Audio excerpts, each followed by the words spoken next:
I hope you can hear me, sir.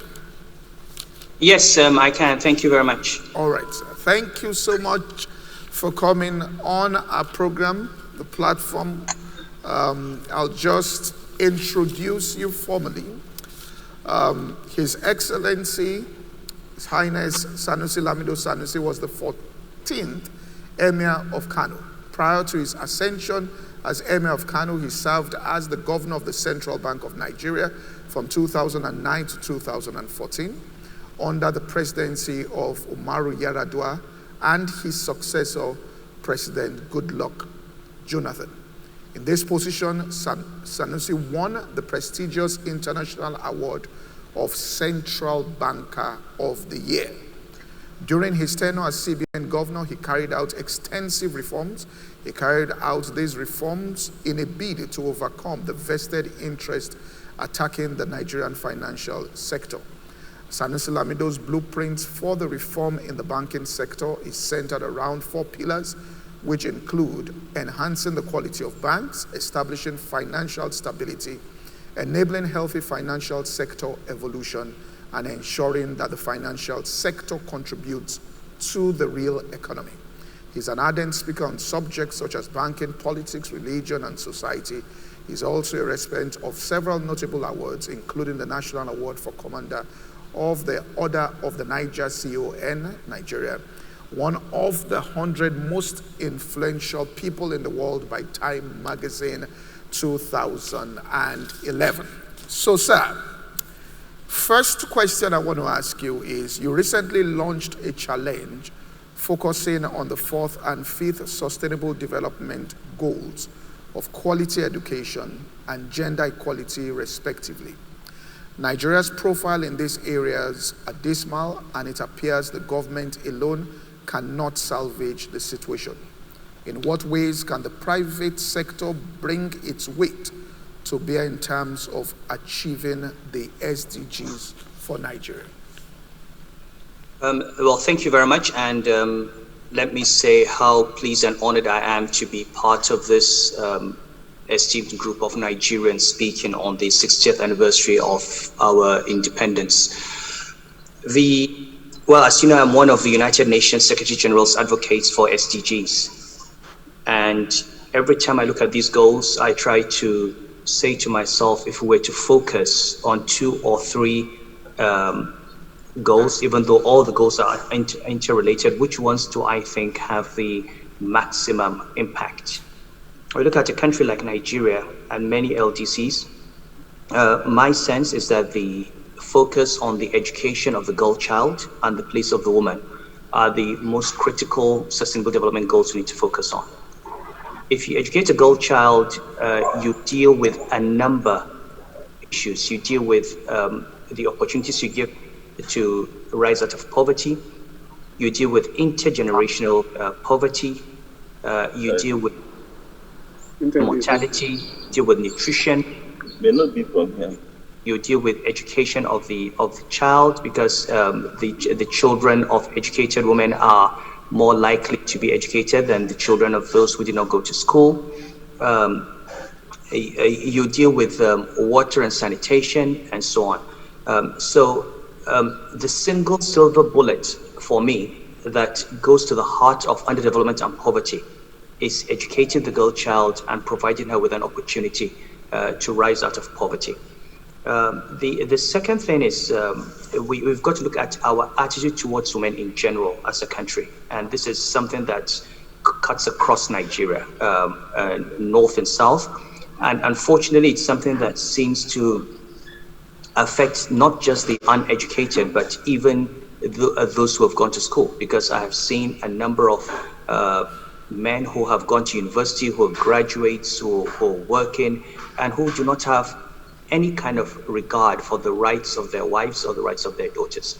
As a country, we need to understand that without giving the respect and without caring or without respecting the rights of more than half of our population, we undermine ourselves. We bring ourselves backwards. We do not provide them with the opportunity to actualize themselves. And we deal with other issues. We deal with issues around domestic violence. We deal with issues around forced marriages. We deal with issues around arbitrary divorce and lack of maintenance. And the result is that we have all these children. If you look at the drug problems, if you look at the lack of focus among the youth, all of that comes down to family values. So for me, SDG 4 and SDG 5 are the most crucial SDGs. And I keep focusing on that. And that is why I started the SDG challenge. The idea of the challenge is to change the way we've looked at delivering education to girls. What we've done is, from the top, we design programs. What we do with SDG challenge is asking teachers in local primary school settings to come up with ideas for how we can deliver safe and in an economical way, safe education to the marginalized and disenfranchised girls in rural areas of Africa.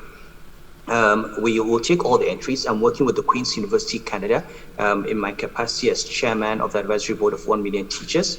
And we'll take all these entries, have the Queen's University Department of Education assess them, and choose 10 from across the whole of Africa. We choose only 10 winners. Work with the winners on, there'll be a small prize money of $500, but work with each of the winners to package, to improve, to develop a plan, to see how we can scale up. And then at the end of 1 year, because the program actually starts today, it was launched the 1st of October. And hopefully by 30th of September next year, I hope to have a big dinner where we raise an endowment fund and unveil the 10 winners which have been packaged.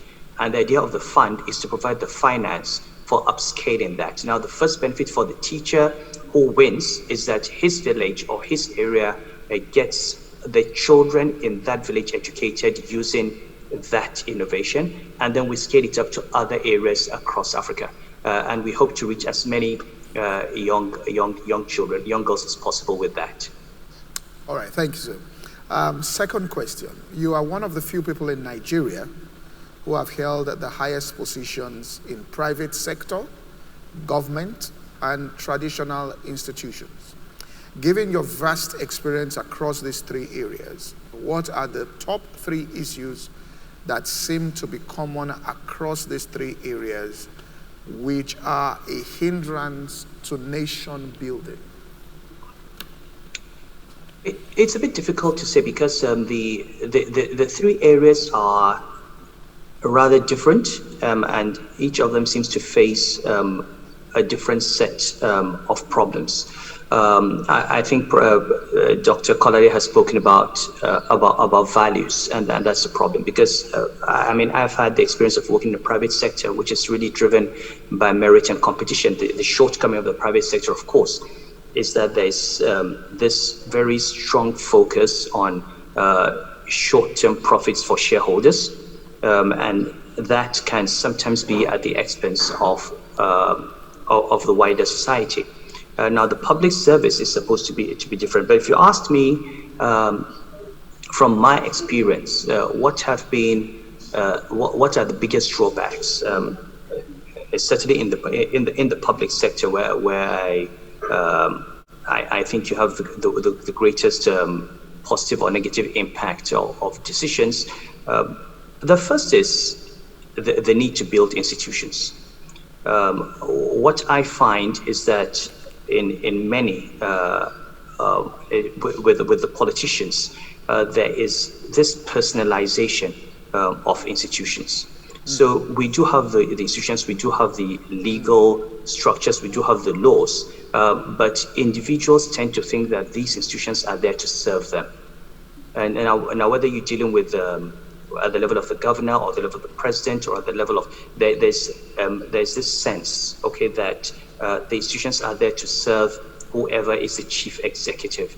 And that is the biggest problem that you have. When you begin to undermine institutions. I mean, we pay lip service to them, we talk about them, but I mean, look at the state houses of assembly, look at the state commissioners, look at the ministries. It's almost as if everything is there at the service of an individual, and this, I think, is what destroys the civil servants and those who run the institutions do not help themselves. So this is the first. We need to understand what are institutions, what do they exist for, what are the rules governing them, and how do we respect those rules, and how do we abide by those rules.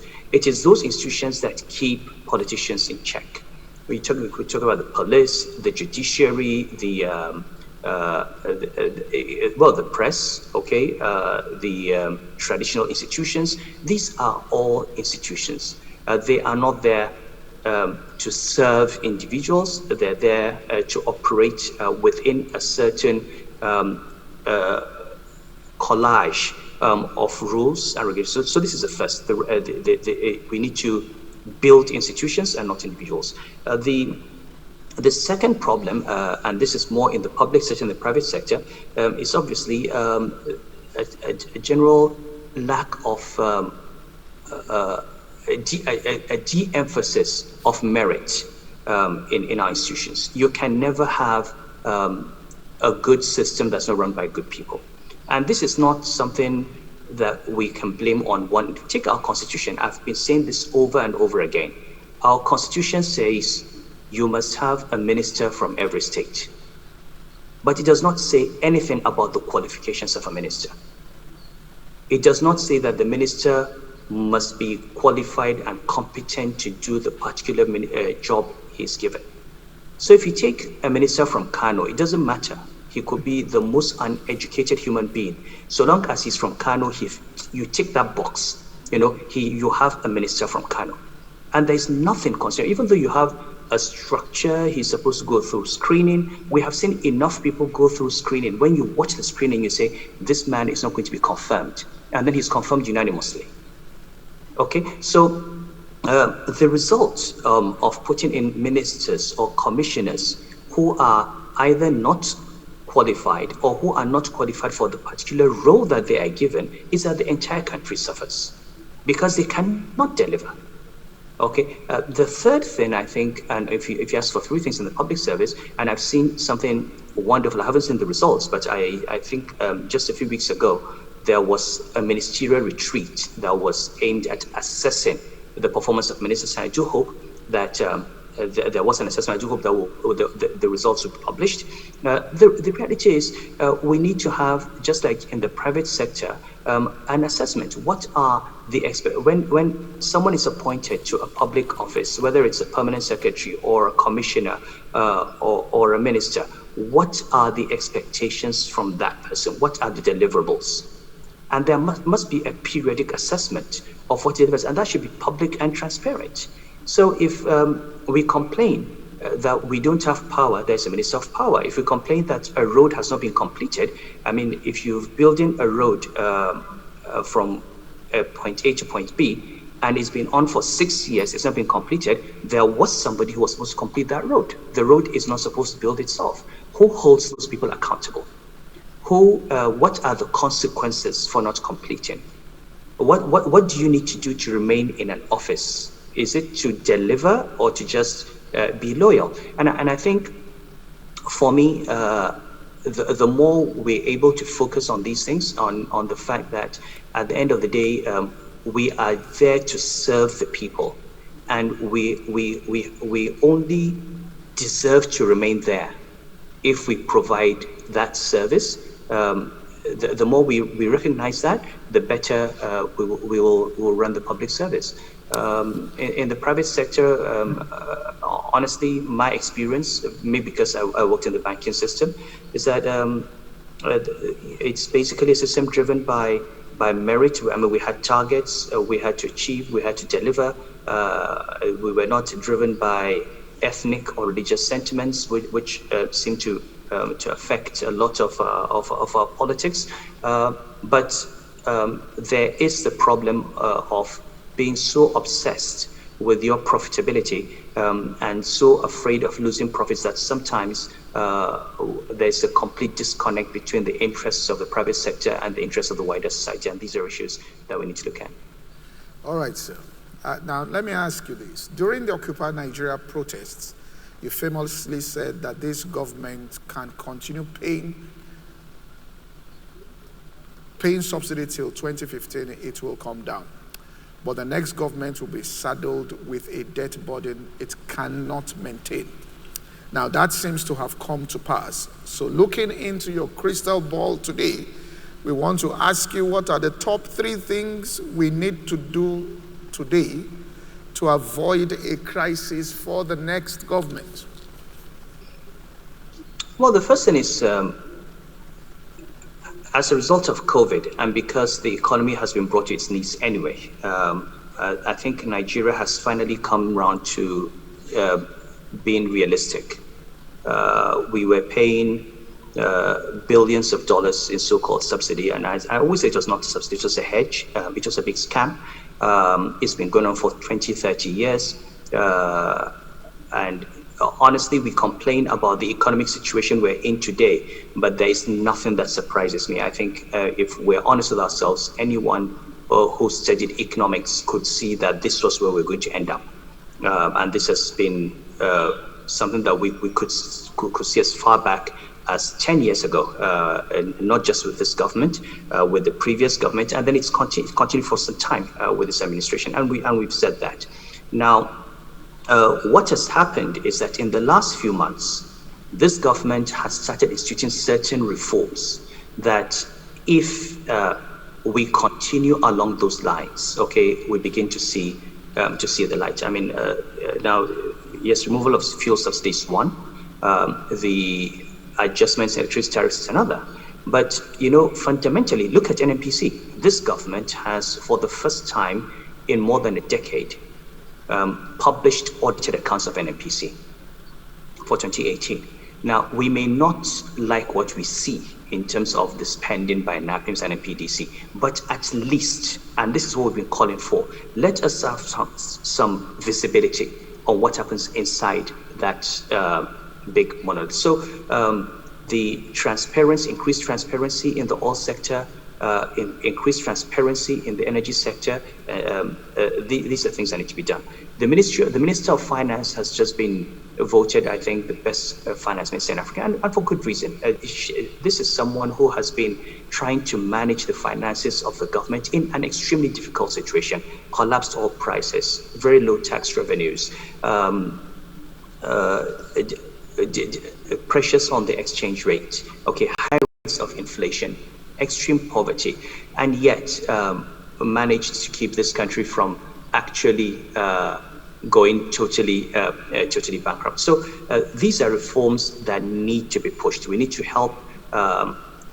We need to understand that the government does not have the balance sheet to continue with the Father Christmas situation that we've had over the last decade or so. I wish we had done this earlier, but we're here now, and this is being done, and we need to commend that, and we need to encourage the government to continue. So this is the first thing. The second thing is to go back to asking, how did we end up here? How did we end up with an economy that is so totally monocultural? How can we go back to diversifying this economy? And one way to do this is to continue eliminating the avenues for rent seeking. When people understand that the way to make money is to produce real goods and services, build up small and medium enterprises, build up manufacturing companies, provide services, we begin to encourage the movement of capital into real production. We have to get out of what Karl Marx called this stage of primitive accumulation and actually move into proper capitalism. And the third thing, which is, I think, extremely important, is we need to focus on our human capital. It's human beings that build countries. We've got 200 million Nigerians. About more than half of them are under the age of 20. In the next 20 years, you're going to have more than 100 million Nigerians between the ages of 20 and 40. Now, that is more than the population of Germany, the third largest economy in the world. if you don't educate these young people, if you don't give them the skills, if you don't have an economy, how are you going to accommodate them? The problems of today will be nothing compared to the problems Nigeria is going to face in the next 20 years. So as we invest in broadband technology, as we invest in solar panels for power, we need to tie that to microfinance. We need to tie that to financial literacy. We need to get people to know how to use the internet. You don't just give someone broadband so that they can take the telephone and make phone calls. You give them broadband so that they can use technology to produce, to innovate. And they can't do that without the skills. So investment in education around IT, extremely important.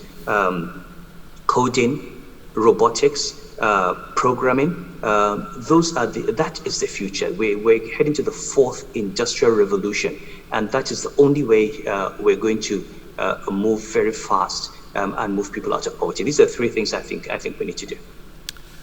All right, thank you. We can't let you go without answering this question, which will be our last one. Now, the ethno-religious intolerance in the country has reached alarming proportions. Diamond Jubilee presents an opportunity to remind ourselves of the need to forge a social contract that transcends this. What will be your message to Nigerians concerning this ethno-religious crisis we are faced with?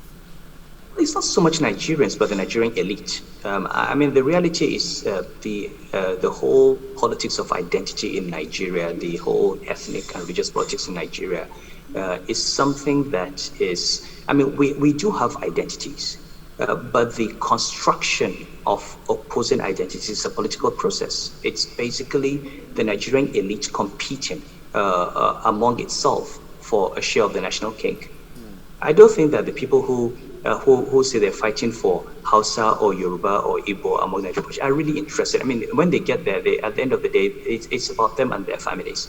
There's nobody out there that is really representing North or South or East. They claim to be. You look out there, you see. When you look at the cabinet, you look at.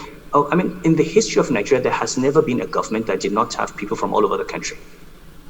So the first thing to recognize is that we must get away from this sense that holding political office is what makes you representative of a people. Okay, that's the first thing. Personally, I think from my own life experience, these are things I don't understand. I was 8 years old when I was taken to a boarding Catholic school in Kaduna. And from there, at the age of 11, I came to King's College. So for me, I have always grown up as a Nigerian. My friends are from all over the country. I've never thought of people as a Yoruba or Igbo or Hausa or Fulani. Look, I'm living in Lagos. Most of my friends are in Lagos. I don't know. I find it very difficult when I listen to people go on with their stereotypes, when I hear people create monsters out of people because they are of a different faith or a different ethnicity, because I have lived in Nigeria long enough to know that you've got wonderful Nigerians from every ethnic group, from every religion. You've also got very useless, very horrible, very detestable human beings, okay, from every ethnic group and every religion. And we need to, first of all, understand that. We need to be able to, and this is, again, it goes back to our constitution, it goes back to the way we have set ourselves up. Why is it more important that you have a minister from every seat than that you have ministers who can deliver? Why? We should have federal character, but why is federal character always pursued at the expense of merit and competence? So what are our national values? Are we a country that respects merit? Are we a country that rewards performance? Are we a country that places the people at the heart of? When people talk about being marginalized, for example, if you ask them, what do you mean by marginalized? They'll say, they'll look at the composition of ministers or political offices. When you go down to the masses and you say, okay, who are the people who are poorest? Where do you have the highest level numbers of out-of-school children? Where do you have the highest levels of malnutrition? Where do you have the highest levels of unemployment? Where do you have the lowest per capita? Because that is really what affects the vast majority of Nigerians. Then you begin to know who are the truly marginalized people. And you'll be surprised to know that those who have been, quote unquote, marginalizing others politically, if you look at political office, actually come from the areas where the people are the most marginalized when you look at real economic indicators. So if there's any proof that being from one part of the country in government does not necessarily translate into a better life for that part of the country, it is Nigeria. So the more we get out of this almost juvenile obsession with where is this person from, what religion does he have, and actually begin to ask, if you want to be the president of Nigeria, if you want to be a minister, if you want to be a governor, what are your qualifications? What do you bring to the table? What do you have to offer the people? It starts from and it's not just Nigeria. I listened to Trump and Biden, and we all know it was a horrible debate and a disgrace. But I've seen debates in Nigeria for people trying to be governors, people trying to be president. We never hear things about, what am I going to do for Nigerian women? Look, we have a country where more than half of the Nigerian population is female. How many women do we have in the Senate? How many do we have in the House of Reps? How many do we have in state houses of assembly? How many governors do we have? These are issues that we need to ask. Now, if you don't have women in decision-making processes, how do you deal with the girl child? How do you deal with development? Why can't our constitution provide, for example, for a maximum of 60 or 70% of ministers from one gender? That compels everybody to have at least 30% of women or men in the cabinet, and you begin to have diversity. Why is our diversity only state diversity? Why is it only ethnic diversity?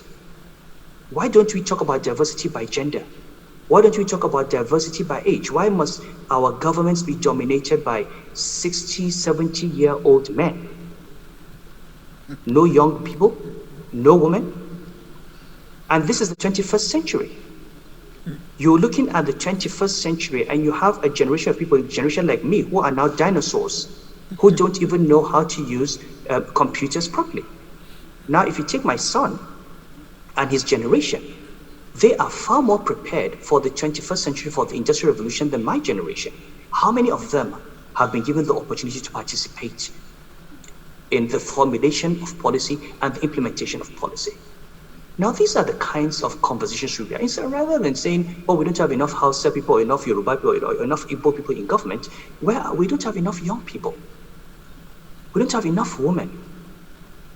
We don't have enough IT experts in the government. And these are the kinds of questions I think we need to ask. And when we take away, and I suppose for me, I will remain grateful.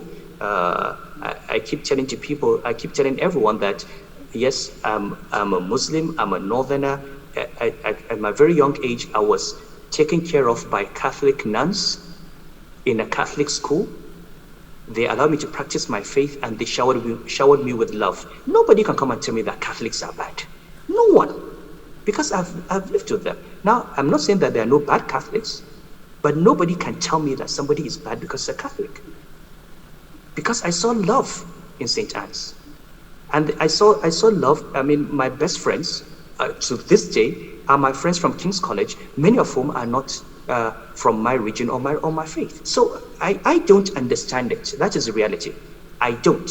And I think that anyone who manipulates ethnicity and religion is just doing it for a selfish reason. And we need to get out of that. We need to call them out. Thank you so much, sir. You spoke to the heart of what we are trying to achieve in this meeting. I want to say thank you so much. Thank you so much, sir. Thank you so much. All right, we will go straight next to